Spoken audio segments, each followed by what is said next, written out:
मित्रों, भारतीय ज्योतिष एवं अनुसंधान केंद्र में आपका स्वागत है। आपको पिछले वीडियो में मैंने बताया था शादी कब होगी, शादी से संबंधित, शादी के समय से संबंधित महत्वपूर्ण दो योग जिसको जन्मांक चक्र से, लग्न कुंडली से देखा जाना था, उसके बारे में बताया था।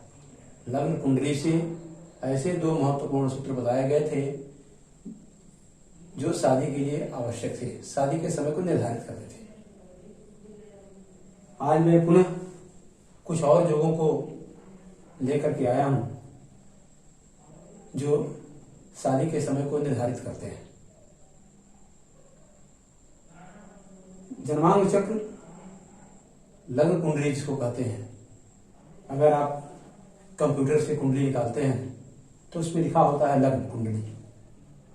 तो लग्न कुंडली से हम इस योगों को देखेंगे, कौन कौन से ऐसे योग हैं जिसमें शादी का समय निर्धारित होता है, शादी का समय आता है। शादी कब होगी, कुछ ऐसे महत्वपूर्ण सूत्र और भी हैं जो आज हम आप लोगों को बताएंगे। आप ध्यान से सुनेंगे, समझेंगे और कमेंट बॉक्स में कमेंट भी करेंगे। हमारे चैनल को सब्सक्राइब करेंगे, लाइक करेंगे और शेयर करेंगे, जिससे यह जानकारी और लोगों के काम आ सके। तो एक शादी कब होगी विषय है, शादी कब होगी हमको देखना है जन्मांक चक्र से। जन्मांक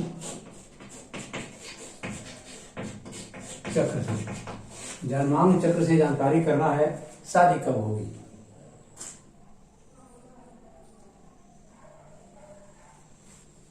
जन्मांक चक्र में शादी से संबंधित सूत्र बताने के लिए मैंने कल भी बताया था कि कुछ शब्दावलियां होती हैं जिसको जानना जरूरी होता है।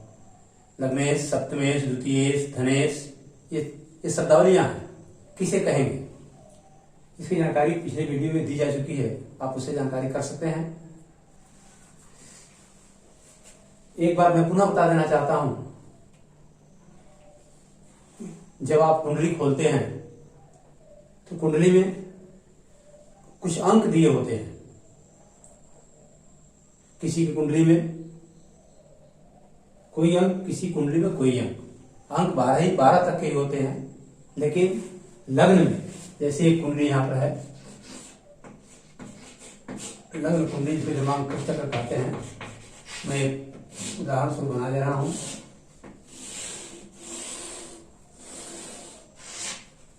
यह है जन्मांक चक्र बनाया जा रहा है। देखिए, यह जन्मांक चक्र है। मैंने कब बताया था, बीच का जो खाना होता है, 12 खाने बने हुए हैं इस चक्र में। 12 खानों में ऊपर के 3 खानों में जो बीच का चक्र हो, बीच का जो खाना है, यह लग्न कहलाता है। लग्न कल मैंने बताया था, यह लग्न कहलाता है। तो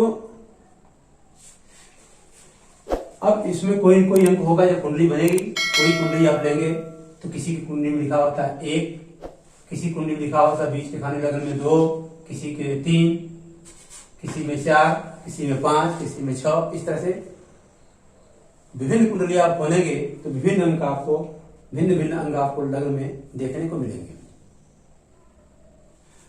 हमने बताया था कि ये जो अंक हैं, ये 3 लिखा हुआ है। तो अब कुंडली जो हमारी बनती है, चक्र जो बनता है, तो क्रमशः हम बाएं हाथ से होते हुए अंकों को लिखते चले जाते हैं। तो 3 के बाद 4, 5, 6, 7, 8, 9, 10, 11, 12, 1, 2। इस तरह से हमने बना लिया। अब ये अंक है, मैंने बताया था कि ये अंक जो है राशियों के क्रमांक हैं। किस अंक पर कौन सी राशि पड़ती है, ये हमने बताया था कल। और किन किन अंकों के कौन कौन सी राशियां हैं, किन किन अंकों से कौन कौन सी राशियां प्रारंभ होती हैं और उनके स्वामी कौन है। तो एक बार पुनः 1 और 8, 1 और 8 ये मेष राशि है, ये वृश्चिक राशि है, और इसका स्वामी होता है मंगल, जो बताया जा चुका है, पुनः बताना पड़ रहा है। 2 और 7 ये वृष राशि है, दूसरे क्रमांक पर वृष राशि आती है और 7वें क्रमांक पर तुला राशि आती है, और दोनों का स्वामी होता है शुक्र।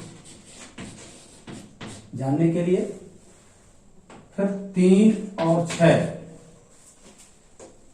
3 मिथुन राशि, तीसरे क्रमांक पर मिथुन राशि आती है, छठवें क्रमांक पर कन्या राशि आती है, और 3 और 6 दोनों राशियों के स्वामी होते हैं बुध। और फिर है 4, इसके स्वामी है, इसके कर्क राशि आती है, और इसके स्वामी है चंद्रमा। फिर है 5, पांचवें क्रमांक पर सिंह राशि, जिसके स्वामी है सूर्य। फिर है 9 और 12, 9वें क्रमांक पर धनु राशि, 12वें क्रमांक पर मीन राशि, इसके स्वामी है बृहस्पति। ये हमने बताया 1 2 3 4 5 6, तो 2 2 4 2 6 2 8 2 10, और है 1 2 3 4 5 6 7 8 9, हाँ फिर 10 और 11, 10 और 11 है। 10वें और 11वें क्रमांक पर का स्वामी है, 10वें क्रमांक का स्वामी, 10वें क्रमांक पर मकर राशि आती है, 11वें क्रमांक पर कुंभ राशि आती है। इन दोनों राशियों के स्वामी हैं शनि। तो इस तरह से हमने जान लिया कि किस क्रमांक पर कौन सी राशि और उसके स्वामी ग्रह कौन है, ये हमको मालूम हो गया। अब इस तरह से हम जानेंगे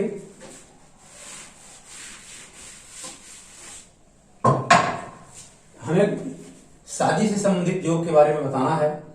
2 योग महत्वपूर्ण पहले बताए जा चुके हैं, पुनः और कुछ योगों को मैं बता रहा हूं। लग्न से ठीक सामने का जो भाव होता है वह सप्तम भाव होता है। लग्न से ठीक सामने का भाव, लग्न से 7वीं राशि गिनने पर 1 2 3 4 5 6 7, लग्न से 7वां भाव यह सप्तम भाव होता है, और यह पत्नी का भाव होता है। पुरुष की कुंडली में स्त्री का भाव होता है, स्त्री की कुंडली में पति का भाव होता है सप्तम भाव। हम इसी से सप्तम भाव से ही शादी के बारे में हम जानकारी करते हैं। सप्तम भाव से ही हम शादी के बारे में जानकारी करते हैं। यह लग्न कुंडली है। इसके अलावा भी हमें देखना होता है शुक्र जो है, पुरुष की कुंडली में शुक्र भौतिक सुखों का दाता है,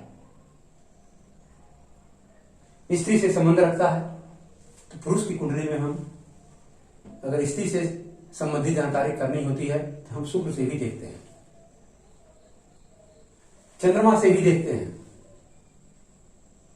चंद्रमा राशि का स्वामी होता है, राशि कुंडली चंद्रमा से देखी जाती है। तो हमको देखना है तो पहले तो लग्न से सप्तम भाव देखेंगे, दूसरा शुक्र जहां बैठा है वहां से भी सप्तम भाव को देखेंगे। लग्न से सप्तम भाव, शुक्र से सप्तम भाव, माना शुक्र चतुर्थ स्थान में है तो शुक्र से सप्तम भाव यह होगा सामने का भाव। चंद्रमा यहां बैठा है तो चंद्रमा से सप्तम भाव यह होगा पंचम भाव। तो इस तरह से हम लग्न से सप्तम भाव, शुक्र से सप्तम भाव और चंद्रमा से सप्तम भाव को हम देखते हैं। सप्तम भाव का स्वामी कौन है, सप्तमेश कौन है, तो पहले हम जाने पहला जो सप्तमेश की, लग्न से सप्तम भाव के स्वामी को हम सप्तमेश कहेंगे। तो सप्तमेश की दशा अंतरदशा में विवाह होता है। सप्तमेश की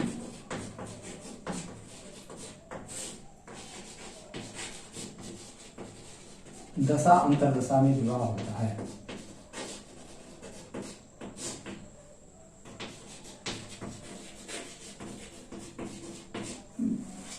सप्तमेश की दशा अंतर्दशा में विवाह का समय आता है।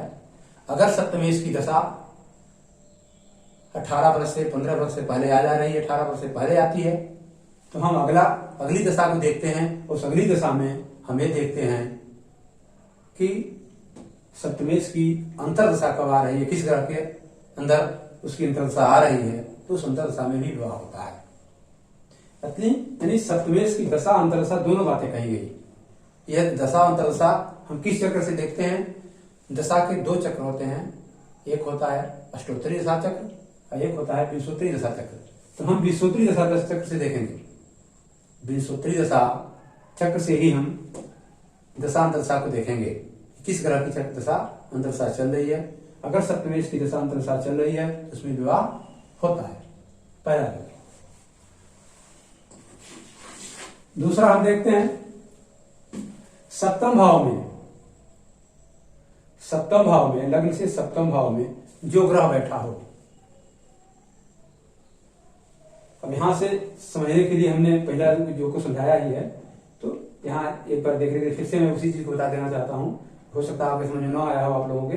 तो लग्न से सप्तम भाव है, 9 का अंक है, 9 के अंक का स्वामी 9 के अंक पर 9वें क्रमांक पर धनु राशि आती है, तो धनु राशि का स्वामी बृहस्पति होता है। तो बृहस्पति की दशा अंतर्दशा में विवाह होगा। ये हम समझें कि सप्तमेश किसको कहेंगे। तो सप्तम में जो अंक है, सप्तम में जो उस अंक पर आज पड़ रही है, उसके स्वामी की दशा अंतर्दशा में विवाह होगा। ये पहला जो मैंने बताया इसमें।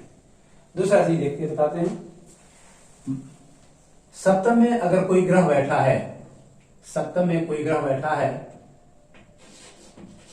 जैसे बुध, सप्तम में कोई ग्रह बैठा है तो सप्तम में बैठे हुए ग्रह की दशा अंतर्दशा में विवाह होगा। दूसरा सप्तम में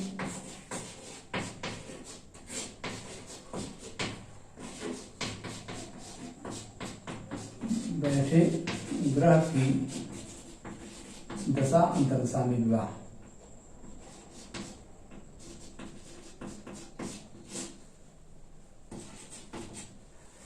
सप्तम में बैठे ग्रह की दशा अंतर्दशा, इसको भी समझने के लिए देखें इसी से। सप्तम में बैठा है बुध, तो बुध की सप्तम भाव में, लग्न से सप्तम भाव में बुध बैठा है, तो बुध की दशा अंतर्दशा में भी विवाह होगा। विवाह का समय हमको जानना है। विवाह के समय की जानकारी करते समय हम इन चीजों को ध्यान में रखेंगे। तीसरा, अगर देखते हैं कि सप्तमेश कहां बैठा है, सप्तमेश कहां बैठता है, तो तीसरा है सप्तमेश के साथ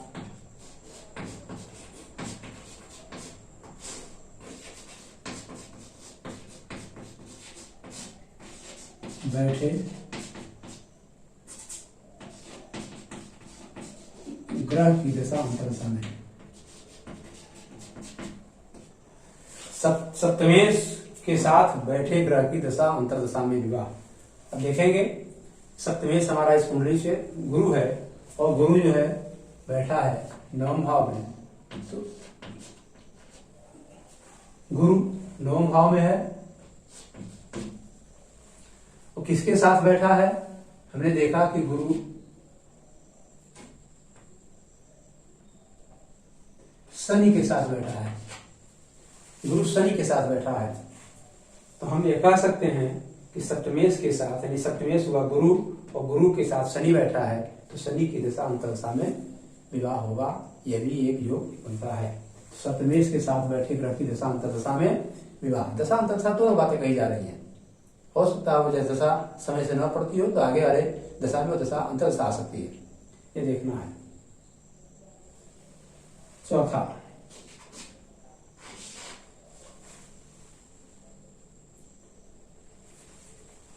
तीन जो कि बताया गया। चौथा हम देखेंगे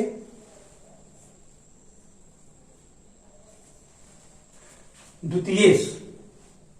द्वितीय भाव भी परिवार का भाव होता है, तो द्वितीयेश की दशा अंतरदशा में भी विवाह होता है। द्वितीयेश की दशा अंतरदशा में, द्वितीयेश की दशा अंतरदशा में विवाह।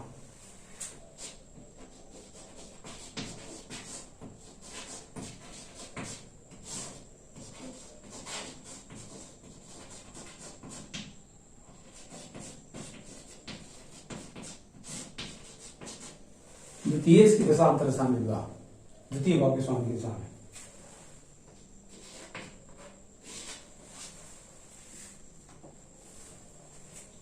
तीसरा हम देखते हैं सप्तम भाव पर। हम देखेंगे सप्तम भाव पर किस ग्रह की दृष्टि पड़ रही है। सप्तम भाव पर जो ग्रह दृष्टि डालता है, माना मंगल है, लग्न में बैठा है और लग्न में बैठकर मंगल सप्तम भाव पर दृष्टि डाल रहा है, तो हम कहेंगे सप्तम भाव पर दृष्टि डालने वाले ग्रह की दशा में विवाह होगा। सप्तम भाव पर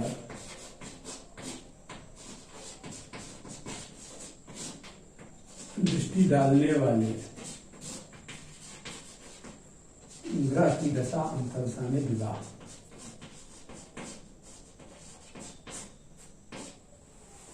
सप्तम भाव पर दृष्टि डालने वाले ग्रह की। फिर देखेंगे अगला जो सप्तमेश, यहां सप्तमेश गुरु है, और गुरु जो है जिस ग्रह पर दृष्टि डालता है उसकी दशा अंतरदशा में विवाह। सप्तमेश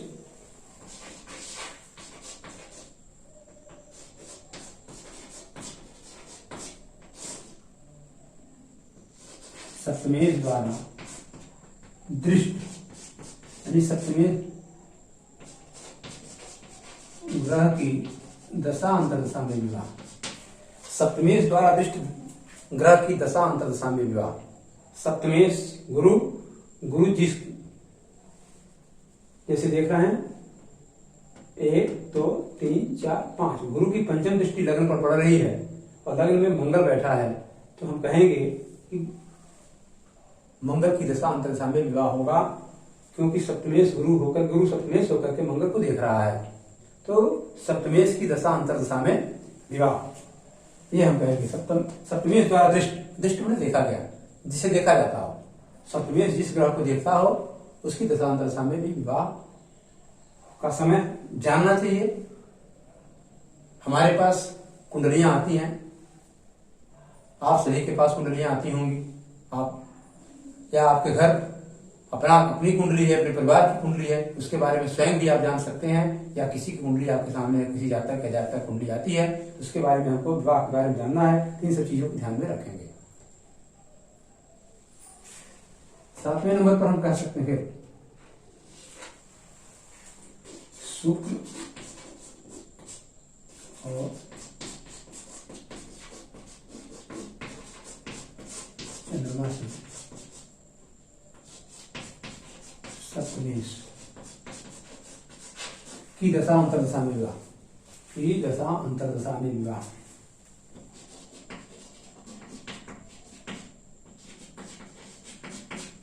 शुक्र और चंद्रमा से सप्तमेश की दशा अंतरदशा में भी विवाह का समय आता है, उससे भी हम देखते हैं।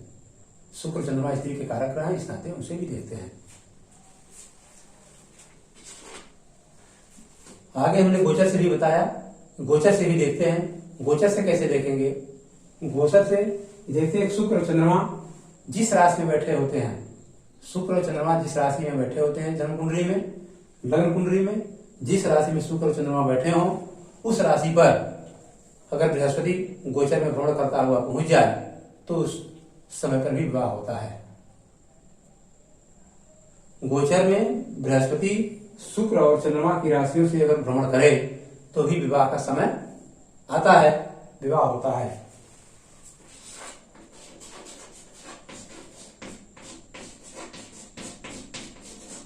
शुक्र और चंद्रमा की राशि पर गुरु द्वारा गोचर से भ्रमण करने पर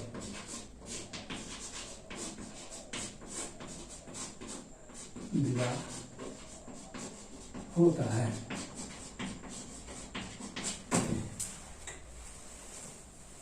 शुक्र और चंद्रमा की राशि पर गुरु द्वारा, जैसे देखा हमने गोचर कुंडली, अगर आप देखेंगे तो गोचर कुंडली वर्तमान समय की कुंडली बनती है, उसमें हम देखें कि गुरु कहाँ भ्रमण कर रहा है। शुक्र कुंडली में धन कुंडली है, इस कुंडली में शुक्र बैठा हुआ है कन्या राशि पर, तो गोचर से जब बृहस्पति कन्या राशि पर भ्रमण करेगा तब विवाह का समय आएगा।